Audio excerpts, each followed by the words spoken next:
Hey, UConn students. Today I'm just going to go through the World War II aspect of nationalism and war. So what I want to do is kind of show you how nationalism played a key part in our war. So if you look at your question concerning nationalism and war, we started way back with Hawaii and Cuba and the Spanish-American War.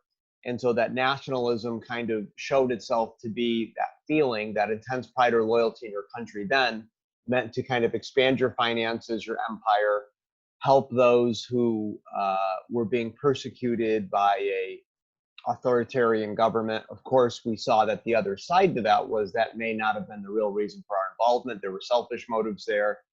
And what that balance is what divides historians. Um, and then we saw that the nationalism in our country kind of turned into this isolationism as World War I began to approach, and we figured that we could stay neutral, trade with both sides, make the ethnic groups in our country happy because they were tended to be on different sides, depending upon their ethnic background. Woodrow Wilson in 1916 runs on a platform that says he kept us out of war. By 1917, we're in the war. So nationalism turned quickly from isolationism to pro-war. The idea that the propaganda machine started about how America was doing the right thing, the German Kaiser was evil, the Germans were evil, and we had things like Wheatless Mondays and Meatless Tuesdays. We no longer called hamburger hamburger; it was Liberty Steak, so it didn't remind us of the Germans. So there was a massive war effort, not only on the battlefield but in our country as well. Okay. So it also meant, if you remember from the Sedition Act, that you don't speak against the war. You don't, some of those other things that were controversial issues as far as free speech goes. It was expected of you that you kind of toed the line and supported our country. Okay, so that was how nationalism was pretty much defined during World War One. At the end of World War One, we see that we have the Red Scare, which we saw communism come into power in the Soviet Union and Russia. And so after the war, we're still nationalistic, and that meant that you didn't interfere or advocate for the overthrow of the government. So communists fell under persecution. If you were a foreigner, not a citizen, you were deported or arrested. And in fairness to our policymakers, communism did, as we said last time, a couple videos ago, it did advocate for the violent overthrow of the government. And violence was being committed against public officials. And this is where in American history, a lot of times we react by, kind of persecuting everybody, right? Let's do that. And so, of course, people's habeas corpus wasn't followed, and some of those other things. So that there was a lot of injustice done with that. And during the 20s, that attitude of eat, drink, and be merry, for tomorrow you may die, leads to, in some ways, to bad behavior economically, actually, with poor investments, poor loans, frivolous spending, some of those other things that helps to lead to the stock market crash in 1929. Once again, because we're having so many problems here, nationalism was largely focused on helping our country come out of this crisis. So we actually recognized the Soviet Union in 1933 as a nation, hoping that the trade that would benefit from that would offset some of the troubles we were having with the Great Depression. World War II begins to break out as Adolf Hitler shows that he is not trustworthy in a lot of ways, begins to take more and more territory that was lost. And he eventually causes people to declare war, countries to declare war on him on September 1st, 1939. France, England, Russia stays out of it at first. They sign a non-aggression pact, but eventually that changes too. So we are still at this time being the isolationists, okay? Now, because we're involved in Asia quite a bit, going all the way back to Hawaii, okay, because Pearl Harbor comes into play here, we have issues with the Japanese, and we have economic sanctions placed on them because we're not happy with what they're doing with China. All that culminates in them attacking us at Pearl Harbor on December 7th, 1941. Now, we talked last time that a lot of money was being spent helping the Allies. So even though we were neutral, we were not uninvolved. Okay. So money is being spent to help the Allies. And then once 1941 hits, December 7th, you see 6.5 million women enter the workforce. So as the draft is in place, as soldiers are going away, there's a 57% increase in the number of women working. 37% of all civilian workers by 1945 are women, almost 4 in 10, which was a big deal at that time. Also, so nationalism is largely defined by let's get involved in the war effort. If we're not soldiers, we're workers, right? The unions at this time entered into what was called the no strike pledge. They agreed that they would not go on strike during the war. So that's that you can see a bit of nationalism with that too. The Americans in general spent more money on things like entertainment, okay, like movies. So this is when movies like Casablanca come out, some of those things where people spent their money on movies because they really couldn't buy the products that they wanted necessarily, because so many of those industries were now dedicated to funding the war effort. Okay, so you couldn't even buy products because they wanted to ship everything that they could. All their energy was towards this war. Much like now, when you see entire companies, when we thought there was going to be this huge ventilator crisis, they began to produce ventilators. That's all they were doing, or medical masks, right? That was kind of what happened during World War II. Was they totally went on a war footing. So businesses and industries that had previously made cars, for instance, were now making war products that were going to be needed.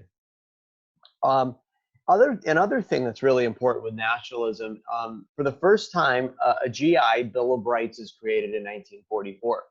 So you might ask, where does that term GI come from? Elvis Presley was in a movie in the 1960s called GI Blues. GI means government issued. And so soldiers were kind of referred to as GIs because they would have the GI on their uniform, and it would be a government issued uniform, almost like if you had school uniforms and it said TI, Torrington issued, and people started calling you TIs.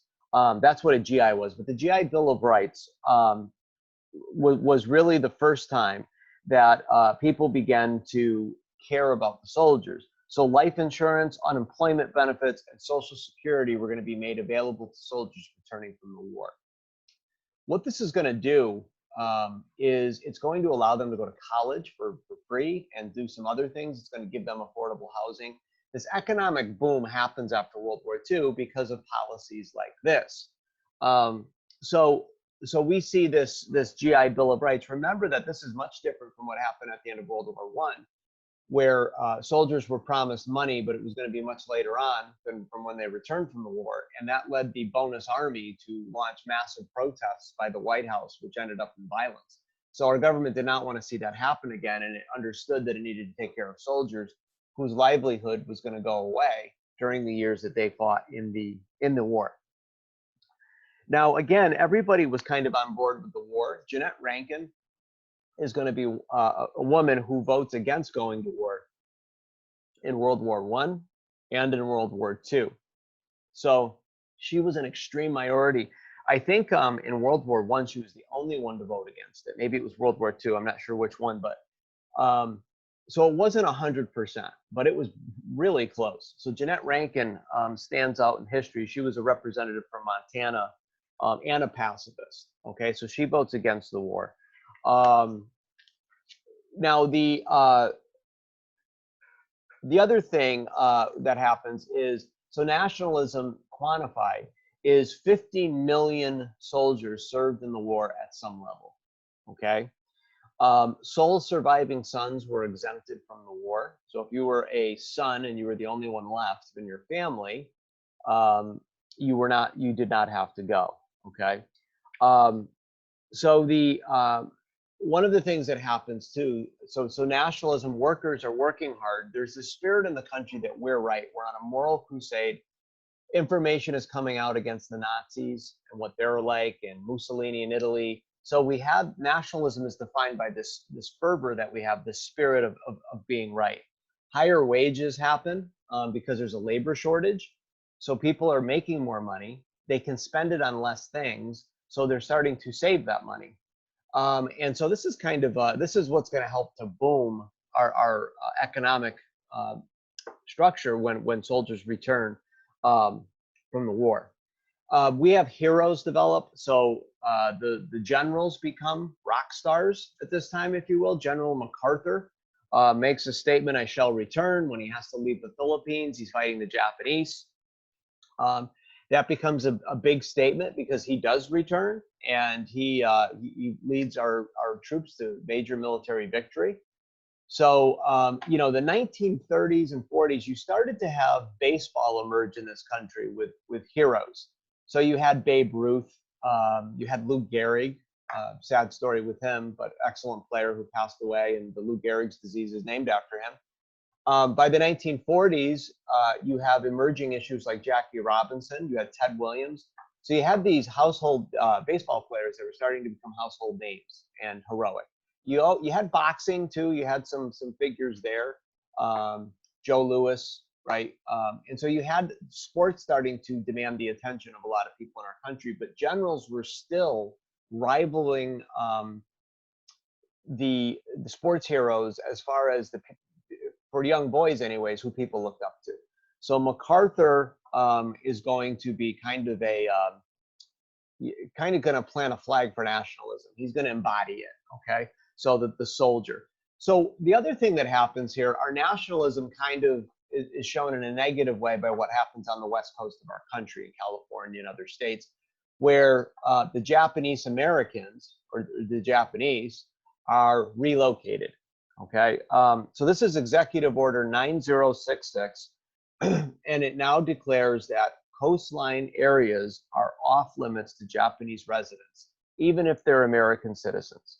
Okay, so they had persecution in our country where gangs of hoods out on the West Coast were assaulting Japanese people who maybe had never lived in Japan even, but were being targeted because of the war. Korean and Chinese individuals had to wear buttons to say, "We're not Japanese.